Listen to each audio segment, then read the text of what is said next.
Somos más de 6.300 millones de seres humanos y crecemos a un promedio de 90 millones al año.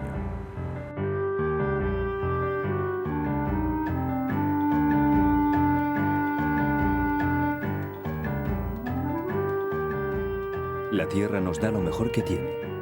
De hecho, nunca hemos disfrutado de alimentos tan sanos y abundantes como ahora.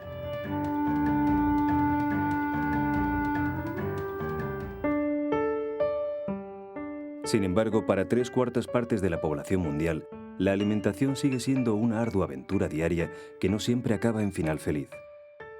La inteligencia humana se enfrenta a uno de los desafíos más acuciantes de su historia: el desarrollo de los medios necesarios para obtener alimentos abundantes, nutritivos y por encima de todo asequibles para cada uno de los individuos de la especie.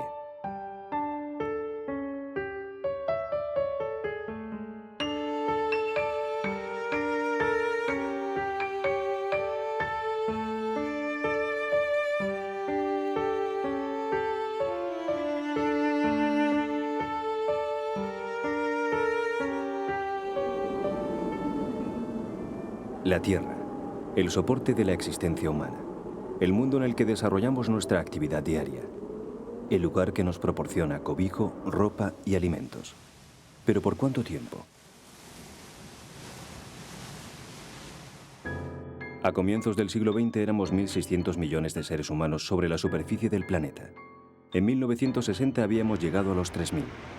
En poco más de 40 años hemos vuelto a duplicar la población. Y todo parece indicar que la tendencia no va a ser muy diferente a lo largo de este siglo XXI. En 2025 seremos 8.000 millones de bocas que alimentar, y en 2050 habremos superado las 10.000.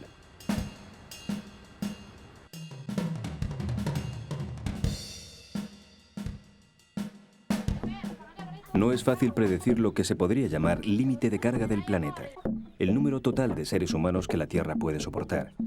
Ya hemos demostrado con creces que no sabemos cómo alimentar a 6.300 millones de personas, a pesar de que vivimos en un mundo capaz de producir 2.700 calorías por individuo y día para 12.000 millones.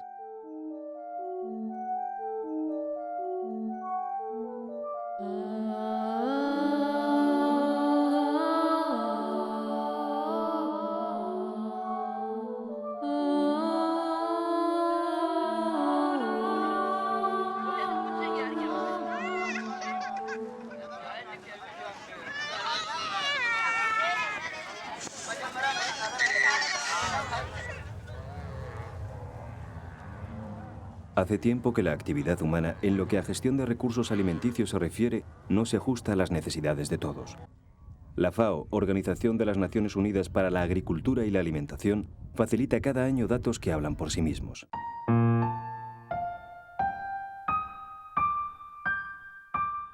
Por ejemplo, con lo que ha costado obtener los 250 gramos de carne de esta hamburguesa, unas 50 personas podían haber comido un nutritivo plato de cereales. Si además la vaca de la que procede la carne ha vivido en un país tropical, su manutención ha supuesto la destrucción de 5 metros cuadrados de selva.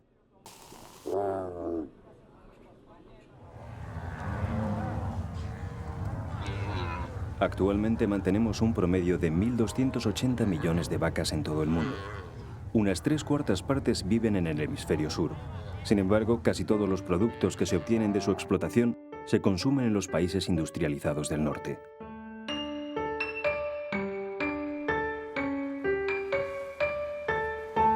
Con los cereales que se emplean para su alimentación, se podría saciar el hambre de millones de seres humanos. En otras palabras, la falta de alimentos que sufre la mayor parte de la humanidad es consecuencia directa del exceso que acapara la otra parte.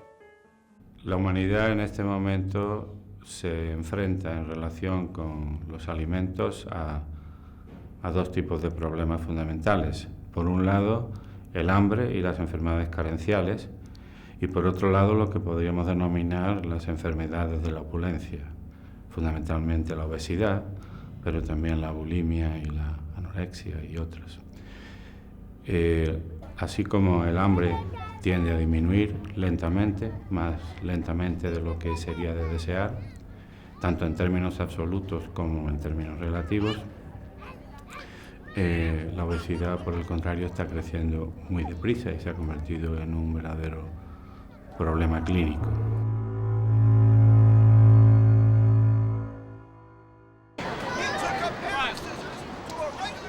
Algunas enfermedades de la opulencia figuran entre las primeras causas de muerte en los países desarrollados. Al mismo tiempo, cada 2 segundos alguien muere en algún lugar de la Tierra por problemas de malnutrición.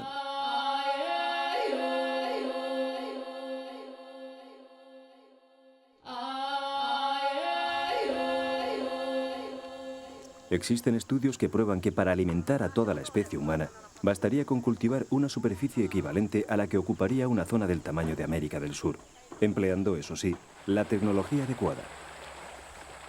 En la actualidad cultivamos casi 10 veces más. Los expertos en agronomía aseguran que estamos prácticamente en el límite del terreno productivo del planeta.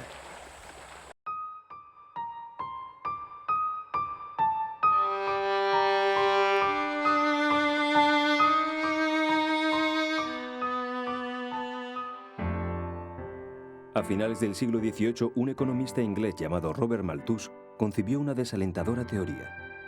Sostenía que la población del planeta aumentaba en progresión geométrica y que la producción de alimentos lo hacía en progresión aritmética.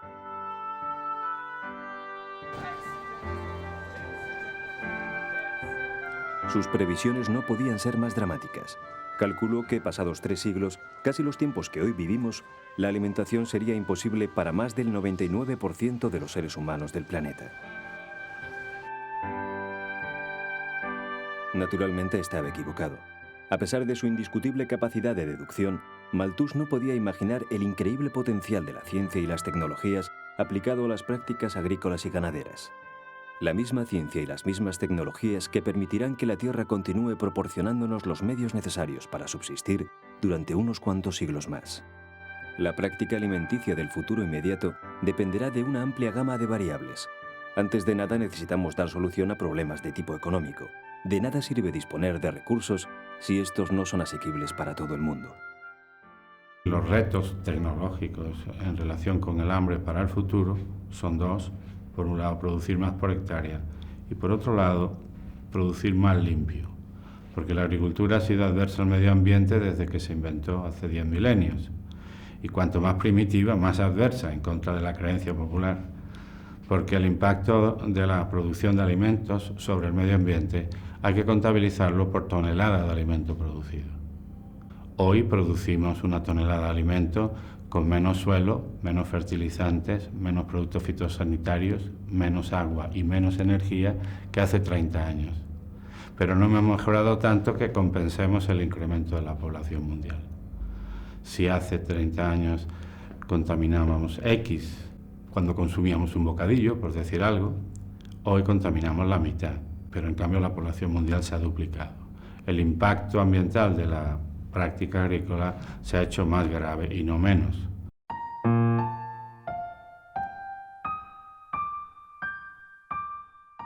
Al mismo tiempo, iremos perfeccionando la salud humana con el desarrollo de nuevos alimentos.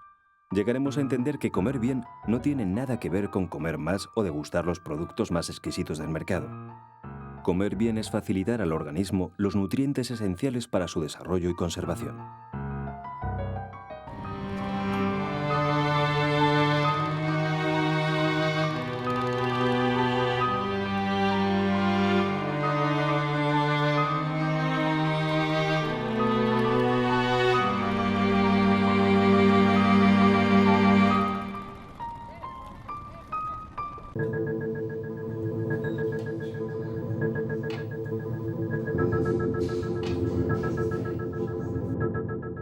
La evolución de las tecnologías alimentarias y de las ciencias de la nutrición nos permiten ya hablar de síntesis de proteínas animales o vegetales.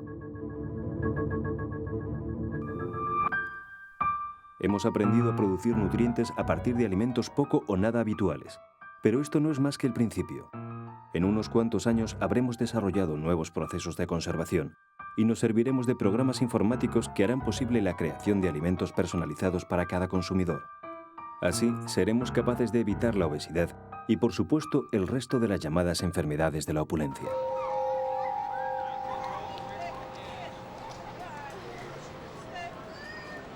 La alimentación infantil, por ejemplo, no solo propiciará un rápido crecimiento físico, también contribuirá a aumentar la actividad intelectual y física de cada individuo. Los nuevos alimentos harán de los hombres y las mujeres de la segunda mitad del siglo XXI individuos mucho más activos.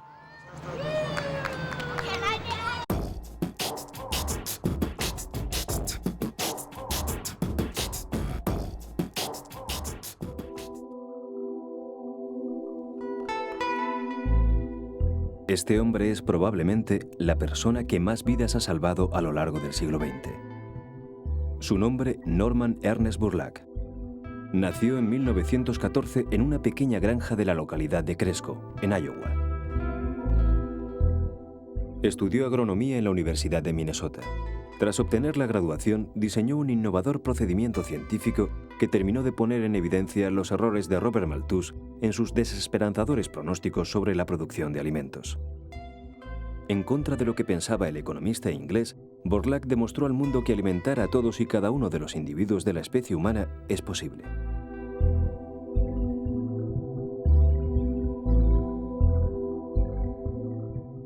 La historia comienza en 1942, cuando Norman Borlaug recibe el encargo de dirigir un programa de investigación agraria en México.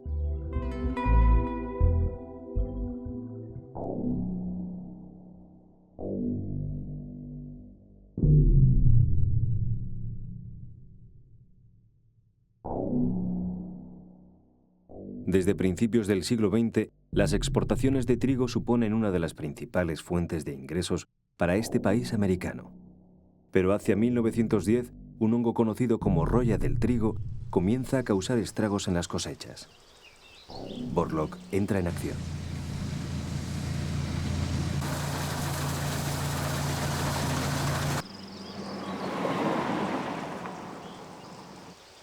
Durante los años 40 y 50, los expertos de este campo trabajan aplicando una regla de oro. La selección de cualquier variedad de planta debe llevarse a cabo en cultivos sembrados en la misma fecha, en la misma clase de terreno y bajo las mismas condiciones climáticas en las que el producto resultante vaya a ser consumido.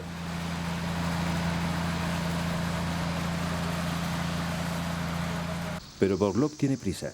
La roya del trigo está destruyendo las cosechas a gran velocidad y no hay tiempo para las tradiciones, así que no duda en romper las reglas. Las técnicas que hemos usado, a las que llamamos de mejora bioambiental, seleccionan de las poblaciones, después de ser cruzadas, o poblaciones segregadas, las mejores plantas que han crecido bajo dos condiciones ambientales totalmente diferentes. Por ejemplo, se planta en el valle de Yaqui, en el estado de Sonora, a 28 grados de latitud y 30 metros sobre el nivel del mar.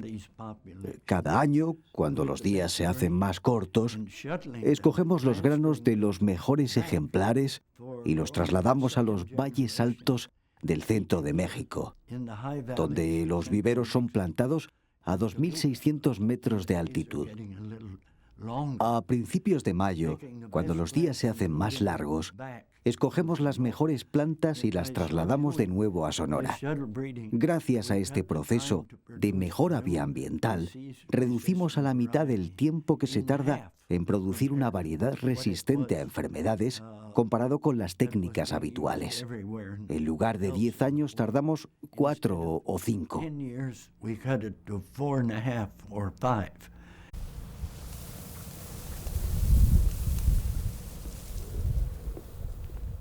Pero aún hay más. Borlaug obtiene una variedad de trigo resistente a la plaga asesina, capaz de crecer en cualquier tipo de clima, altitud o época del año. Una planta con beneficiosas cualidades como el enanismo o el mayor grosor de su tallo. Las cosechas comienzan a ser más resistentes a los vientos y a las lluvias. Las semillas generan mayor número de tallos y más espigas.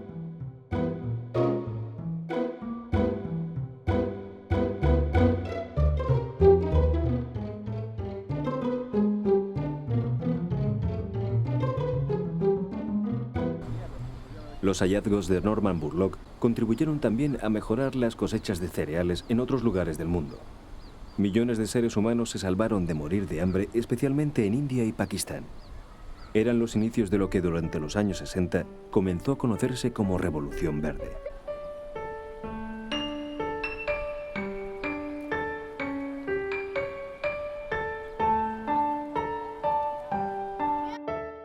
A finales de la década, Norman Borlaug había reunido probados méritos para ser distinguido con el Premio Nobel de la Paz, que recibió en 1970.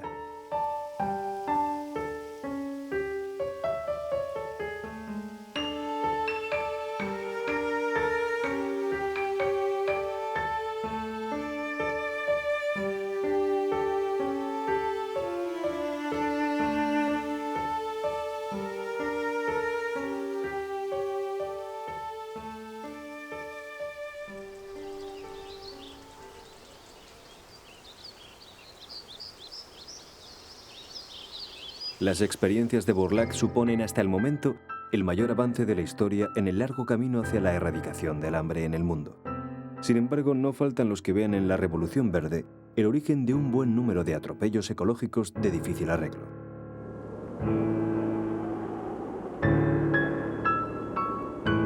Las críticas hablan de daños irreversibles a la biodiversidad, de contaminación de ambientes naturales debido al uso prolongado de pesticidas y fertilizantes agrícolas.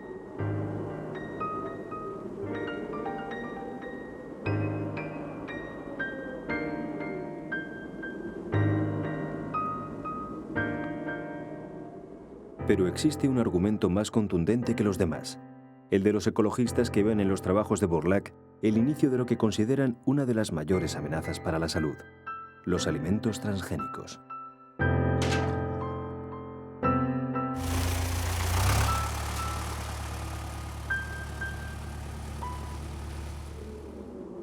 Estos campos mexicanos son parte de las instalaciones del Centro Internacional para la Mejora del Maíz y del Trigo, el CIMIT. Aquí se desarrollan las que son probablemente las investigaciones más avanzadas del mundo en el amplio terreno de los cereales transgénicos. El maíz y el trigo proporcionan casi el 25% del total de calorías que se consumen en los países en vías de desarrollo. Entre los muchos objetivos del CIMIT está la mejora de los cultivos de estos cereales mediante la creación de nuevas variedades de plantas, capaces de resistir enfermedades, condiciones climáticas adversas o cualquier otra clase de agente hostil. En 6 meses, las plantas responden como esta en condiciones de sequía. Los controles responden más o menos así. Esta no es la única. Puedo mostraros miles de plantas que responden igualmente de forma satisfactoria. Todas sobreviven a la sequía. Esta es una respuesta que la biotecnología puede dar al mundo.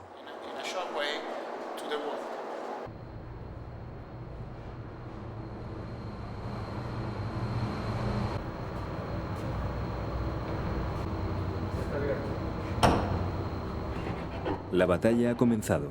De un lado, los que no conciben el futuro de la alimentación humana sin la ingeniería genética. De otro, los defensores a ultranza de las técnicas agrícolas tradicionales sin productos químicos contaminantes. Transgénicos o biológicos. Esta es la cuestión. Y, de nuevo, son materiales con diferentes características en cuanto a grano. O sea, la cuestión no es para mí transgénicos sí, transgénicos no, no es ingeniería genética sí, ingeniería genética no, sino más bien en qué condiciones podemos emplear con seguridad, de manera que los efectos que deseamos no se vean contrarrestados por efectos negativos indeseables, en qué condiciones podemos emplearlos con seguridad y de manera razonable, ¿no? Y hoy por hoy pues no se da, es mi opinión.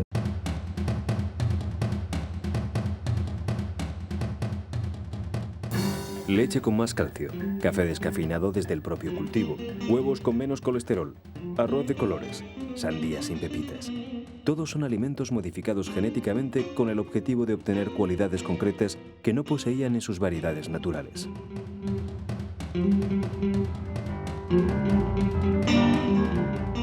El mecanismo es sencillo. Primero se selecciona un organismo que presenta la cualidad que buscamos, como la resistencia ante una determinada plaga, la capacidad para vivir en ambientes concretos o la mayor velocidad de crecimiento. Puede ser un animal, una planta o un hongo.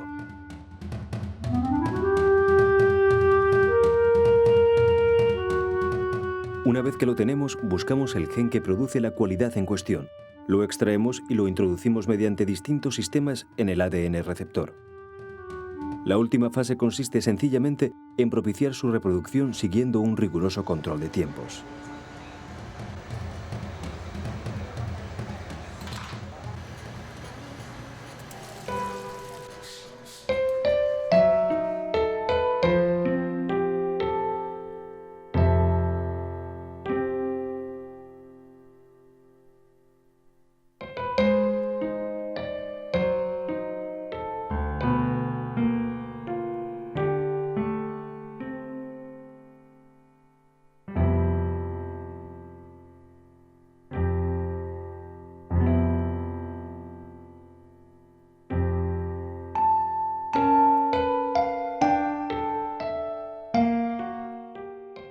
A mediados de la última década del siglo XX, los cultivos transgénicos cubrían una superficie de 2 millones de hectáreas en todo el planeta. Actualmente se estima que la cifra gira en torno a los 45 millones. Aunque realmente el producto transgénico más cultivado hasta el momento es la colza que sirve de alimento a las vacas que acabarán convirtiéndose en hamburguesas.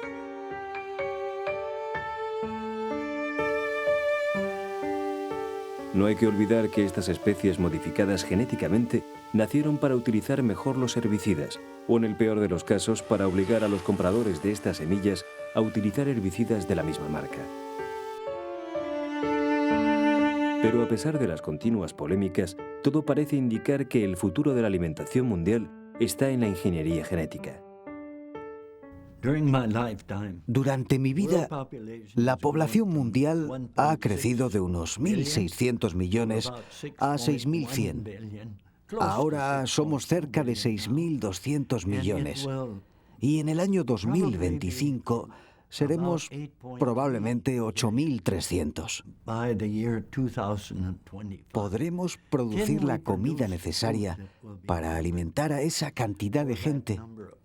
Y lo podremos hacer sin destruir nuestros bosques y el hábitat de nuestro mundo animal. Yo diría que sí. Podemos producir los alimentos necesarios si trabajamos de forma correcta, desarrollando mejores variedades a través de la investigación y mejorando las prácticas de cultivo, fertilizando más eficazmente. Better cultural practice to fertilize more efficiently.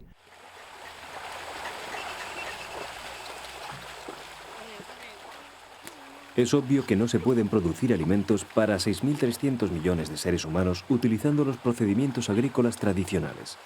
Según cálculos del propio Norman Borlaug, con el suelo cultivado del que disponemos en la actualidad, solo podríamos alimentar a 4.000 millones de personas.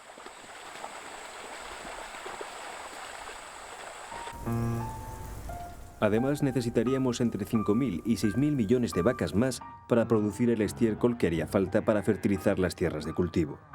En otras palabras, deberíamos ser 2.000 millones de seres humanos menos y unos 5.000 millones de vacas más. El supuesto es sencillamente inviable.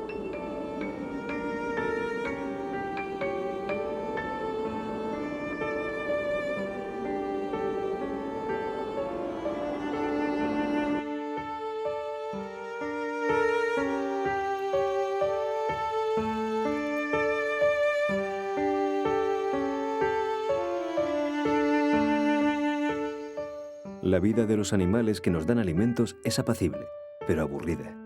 No han de preocuparse por buscar comida ni por protegerse del viento o la lluvia. Cuando enferman reciben el tratamiento adecuado y no tienen que pensar en que un día pueden ser devorados por los predadores, exceptuando, claro está, a los individuos de la especie humana.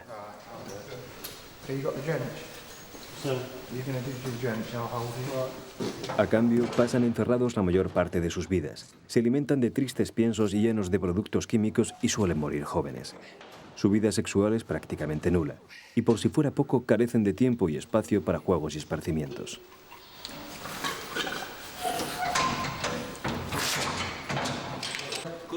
Los animales que nos comemos no son felices, y aunque parezca difícil de creer, esto influye en la calidad de los alimentos que nos proporcionan. La producción animal conlleva que tengas que tener un hábitat adecuado para que el animal tenga un estado sanitario correcto y una respuesta inmune adecuada, pero también es fundamental que tenga la bioseguridad suficiente para que los agentes infecciosos no penetren en esa explotación.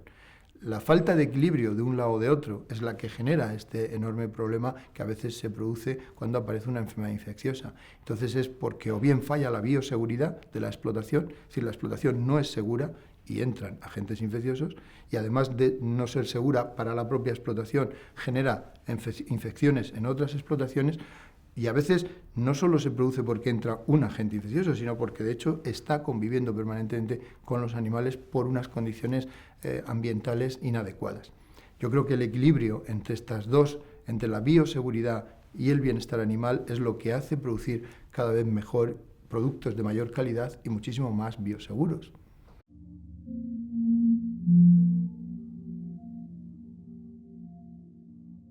Somos conscientes de la necesidad de proteínas animales en nuestra alimentación.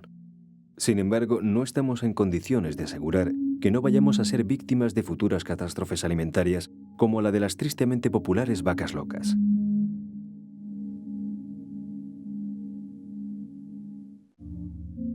Al mismo tiempo, no dejamos de analizar las ventajas e inconvenientes de las carnes que consumimos habitualmente, y aprendemos que las alternativas que se nos presentan son, sin duda, mucho más saludables.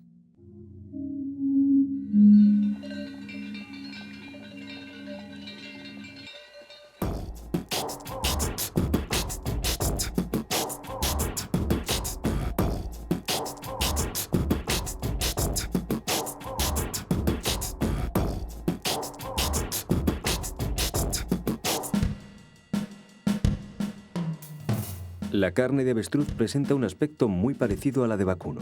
Su sabor y su textura son muy similares. Tiene menos colesterol, menos grasa, menos calorías y casi las mismas proteínas que las carnes que consumimos habitualmente.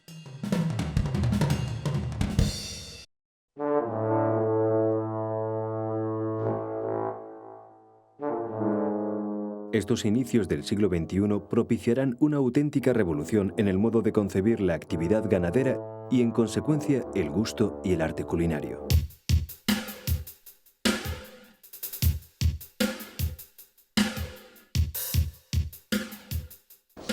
Imaginemos un típico programa de cocina. El grillo es un alimento muy completo, es un alimento... El cocinero nos presenta los ingredientes. El aceite, el perejil bien picadito, la sal, la pimienta y, por supuesto, los grillos. Los grillos son insectos del grupo de los ortópteros. Estos animales se encuentran fácilmente y, lo más importante, no son nada caros. Así que no nos queda más que ponerlos en la sartén y darles el toque mágico con el perejil, la sal y la pimienta. Esperamos a que estén bien doraditos, que no tarda nada, y directamente a la mesa.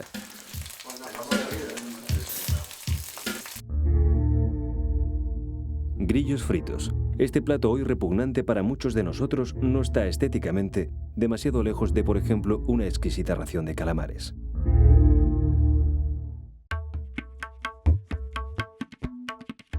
Y es que los grillos son más recomendables para la nutrición humana que muchos de los alimentos que hemos elevado a la categoría de irresistibles. Son animales prácticamente vegetarianos. Su carne aporta un alto contenido en proteínas, es baja en colesterol y no engorda. Además, es barata, abundante y fácil de encontrar. En cuanto a su sabor, el referente más cercano puede ser el pollo.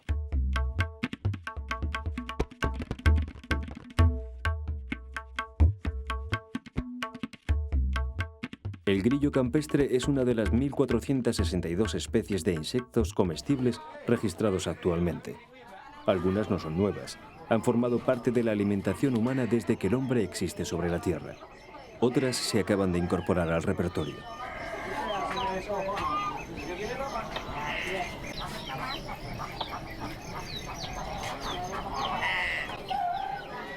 De uno u otro modo, los insectos se perfilan ya como parte de una amplia gama de ingredientes para las recetas del futuro, dada la creciente pérdida de vigencia de los sistemas tradicionales de producción y consumo de alimentos. El cocodrilo es otra de las alternativas estrella para la alimentación del futuro. Algunos estudios recientes han demostrado que su carne, de la cabeza a la cola, posee numerosas cualidades nutritivas. Además, tiene menos colesterol que la carne de pollo, por ejemplo, y es especialmente beneficiosa para huesos y músculos.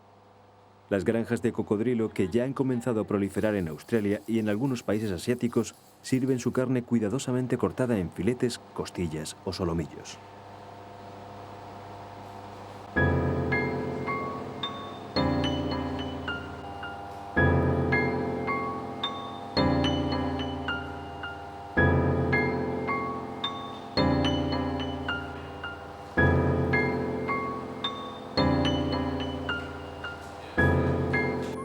También se han desarrollado estudios sobre los beneficios nutritivos de los productos derivados del canguro. Las conclusiones no son menos convincentes. Su carne es baja en colesterol y puede prevenir enfermedades cardiovasculares.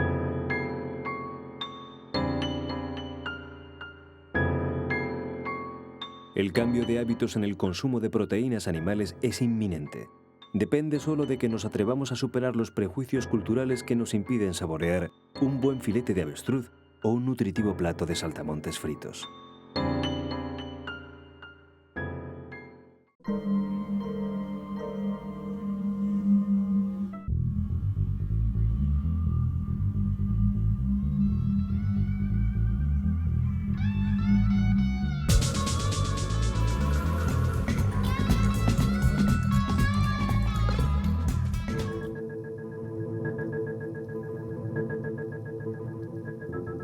La próxima revolución de la cultura alimenticia se producirá en el mar.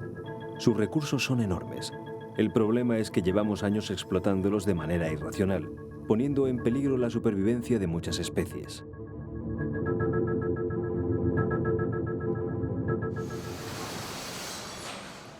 Hace ya 10.000 años que los seres humanos aprendimos a dominar los recursos de la tierra firme.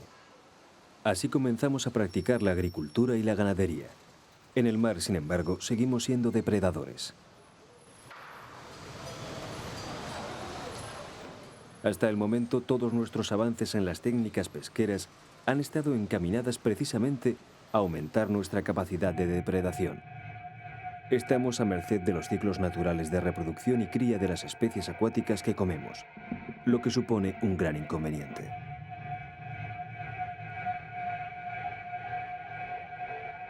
Si llegamos a dominar los alimentos marinos como dominamos los terrestres, podemos estar seguros de que llegará un día cercano en que el hambre habrá pasado a la historia.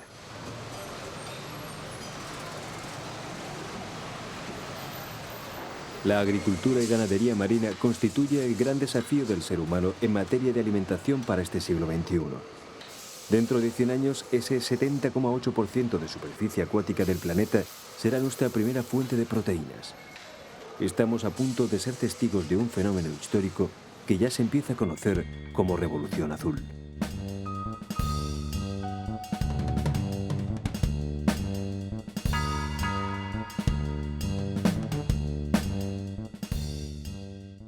Estas doradas viven en cautividad. Al principio su dieta se compone de zooplancton y artemia, un diminuto crustáceo de uso habitual en los cultivos piscícolas. Después, durante la llamada época de engorde, se las alimenta básicamente con piensos compuestos de harina de pescado.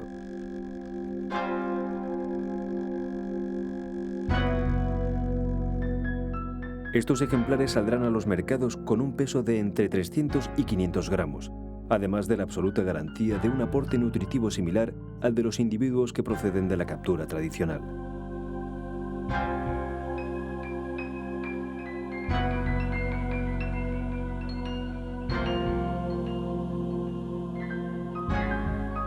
La acuicultura es una actividad que desde hace algún tiempo viene cubriendo una pequeña parte de nuestras necesidades alimenticias.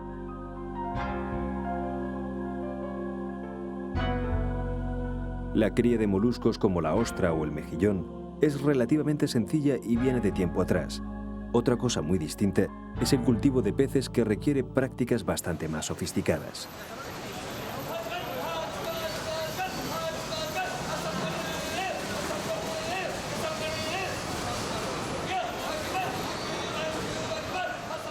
Los japoneses fueron los primeros acuicultores de la historia. Hacia mediados del siglo XX se aventuraron en el cultivo de la seriola, un pez de la familia de los atunes, cada vez más habitual en la actividad acuícola. Las primeras prácticas no contemplaban el ciclo del cultivo completo. Comenzaban con la captura de los alevines que crecían en cautividad hasta que llegaban a pesar unos 4 kilos, momento en el que salían al mercado. El proceso duraba varios meses y se realizaba en aguas costeras aisladas con redes.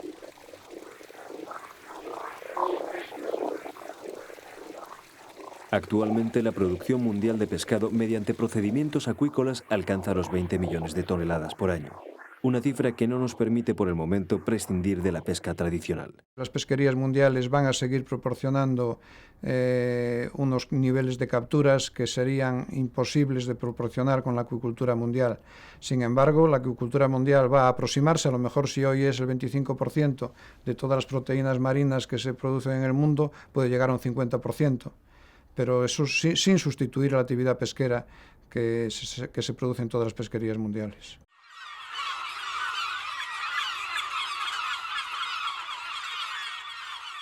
Continuando con el ciclo evolutivo de las técnicas acuícolas, las previsiones hablan de que la pesca tradicional finalizará hacia el año 2090.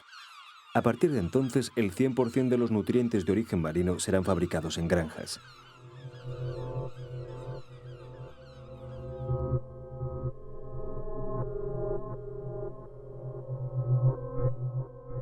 Pero antes de hacer de los océanos la industria que imaginamos, tendremos que hallar remedios para algunos inconvenientes.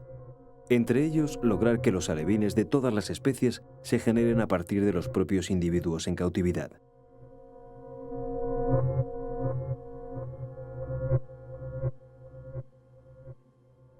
Los peces son animales ovíparos. Se reproducen poniendo millones de huevos, de los cuales solo unos pocos dan lugar a nuevos individuos. Y es que las circunstancias en las que estos seres han de dar sus primeros pasos no son nada propicias. Los peces son extremadamente débiles, carecen de reservas nutritivas y son muy sensibles a los factores externos como la temperatura ambiental o las condiciones de salinidad y acidez del agua. Se puede decir que lo realmente excepcional es que los nuevos seres logren sobrevivir. El hecho de que las puestas sean tan abundantes no es gratuito.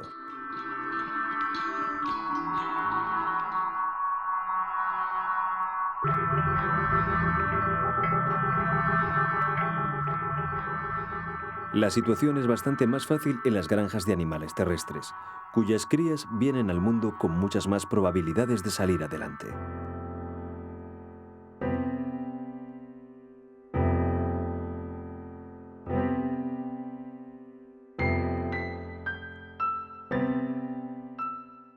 Los biólogos marinos trabajan desde hace años en la búsqueda de posibles soluciones para estos problemas. Los primeros resultados permiten ya desarrollar cultivos completos de especies como el salmón, la lubina, la dorada o el rodaballo. Sin embargo, las condiciones de trabajo no dejan de moverse en estrechos márgenes de sensibilidad, donde cualquier variación ambiental, por mínima que sea, puede causar grandes estragos.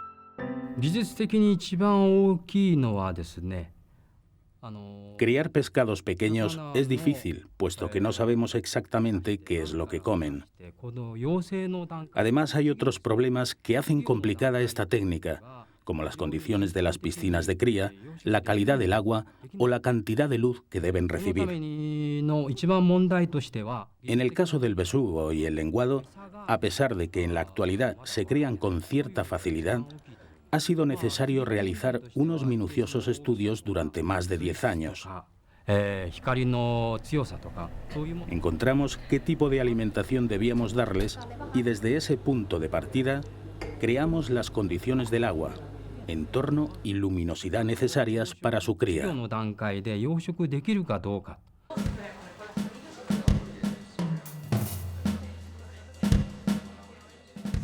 Japón es también el país de las algas. Muchos de los más apetitosos platos de la cocina oriental están elaborados con alguna de las múltiples variedades de alga que se cultivan en las costas del archipiélago.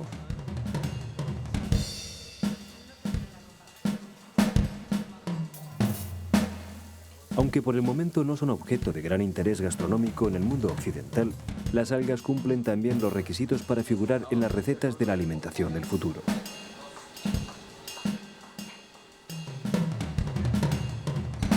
Son nutritivas, asequibles y tan abundantes como para paliar en gran medida las necesidades alimenticias de las poblaciones en estado carencial.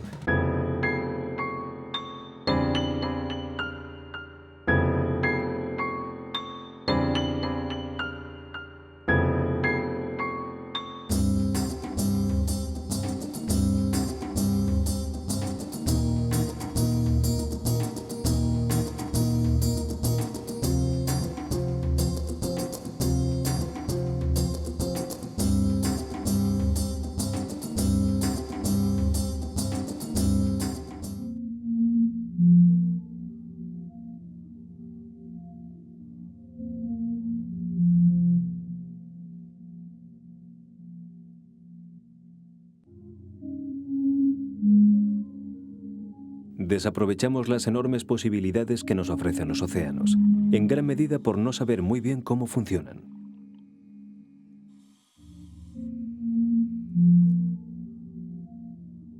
La base de la vida marina es el fitoplancton, una concentración de algas microscópicas ricas en proteínas y otros nutrientes, que necesitan luz para realizar sus funciones fotosintéticas.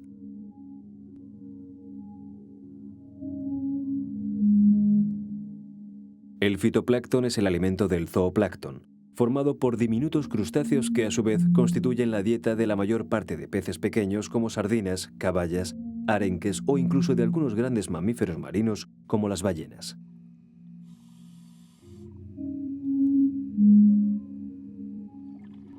No es casual que la mayor parte de la vida marina se produzca tan solo en un 3% del total de la masa de agua del planeta, precisamente la zona a la que llega la luz. Pero ¿qué ocurriría si lográramos poblar de nutrientes el 97% restante del océano? En 1988, el fallecido John Martin, del laboratorio marino Moss Landing de California, propuso que, siendo la carencia de hierro el factor limitante del crecimiento de las algas en la superficie oceánica, habría que sembrar los mares con hierro para conseguir un espectacular crecimiento de estas. En mayo de 1995 se llevaron a cabo experimentos en el Océano Pacífico, siguiendo las indicaciones de Martin. Se sembró el mar con hierro y efectivamente se produjo el esperado crecimiento exponencial de la población de algas. Estas son muestras de nuestro experimento de enriquecimiento. Inicialmente, la muestra estaba muy baja en fitoplancton y zooplancton. A medida que añadíamos hierro y dejábamos transcurrir el tiempo, el fitoplancton aumentaba. Está más verde y puede verse que está creciendo abundantemente.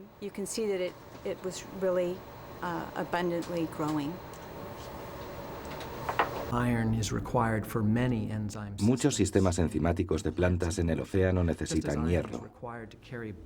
Así como el hierro es necesario para transportar el oxígeno en nuestra sangre, también lo es para que el fitoplancton recoja nutrientes y transporte electrones, formando así la clorofila. Y para esto solo requiere cantidades pequeñas. Nuestros experimentos indican que si añadimos cantidades pequeñas de hierro en los océanos, se incrementa la producción de plantas.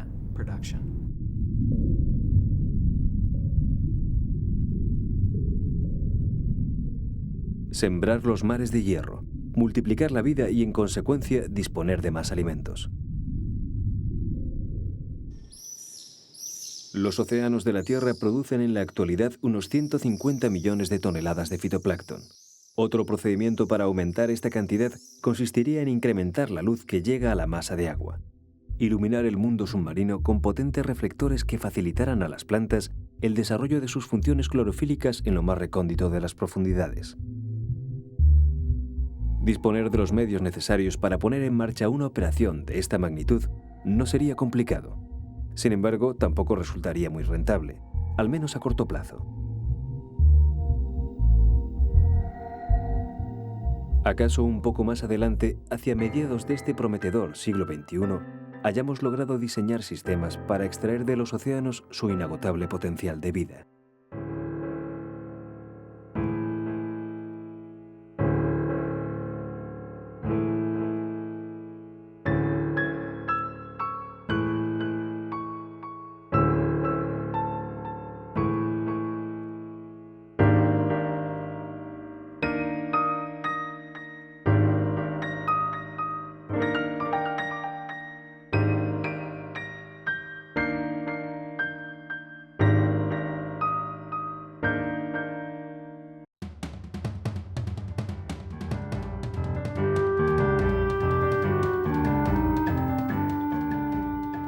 En los comienzos del siglo XX vivíamos en el planeta 1.600 millones de seres humanos. Hoy pasamos de los 6.000. En el año 2050 seremos 10.000 millones.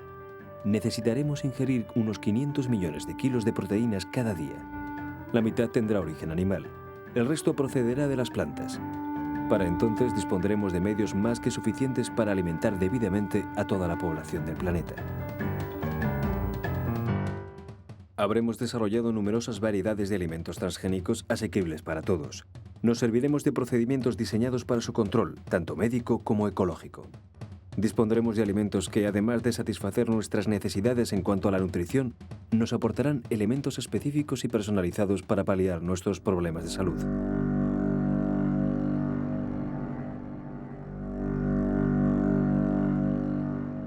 Habremos instalado granjas terrestres en las que criaremos animales que nos surtirán de sabrosos y saludables productos.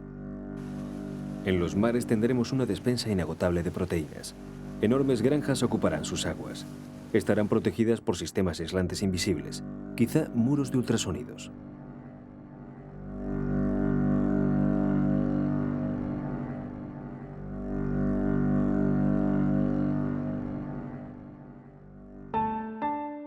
Decía Arthur Clarke, el célebre y visionario escritor de relatos de ciencia ficción, que el ganado de las granjas acuáticas del futuro podría estar formado principalmente por manadas de ballenas.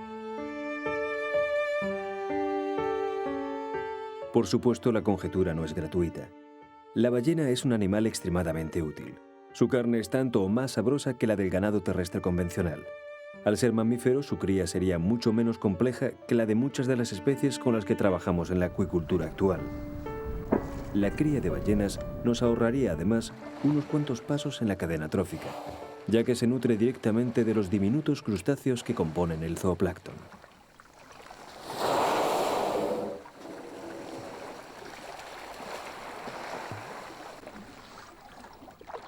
Tal como sucede con las especies de ganado terrestre, la cría comercial de ballenas supondría, además, el modo definitivo de evitar su extinción.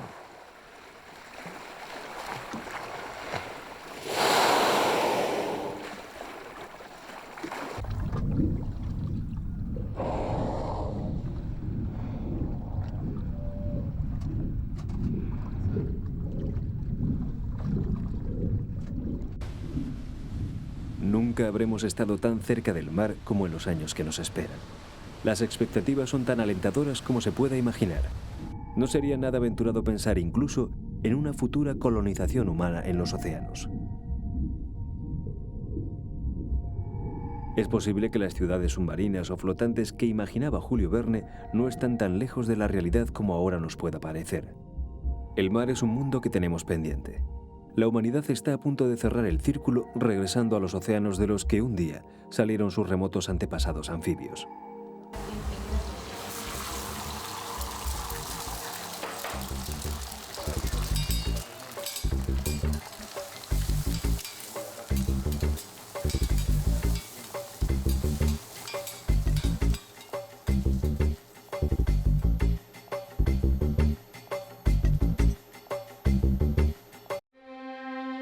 Como en todos los órdenes de la vida, el futuro de la alimentación también se teje con los hilos del pasado.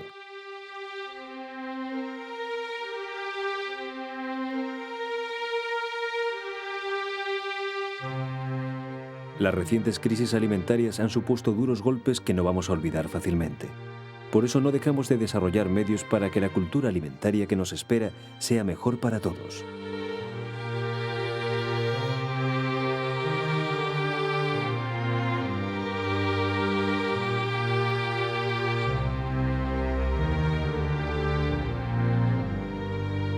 La habilidad humana pone nuevas técnicas y posibilidades al alcance de la mano. Aprovecharlas o no en bien de toda la humanidad antes de llegar a los límites físicos del planeta será una prueba más para nuestra especie.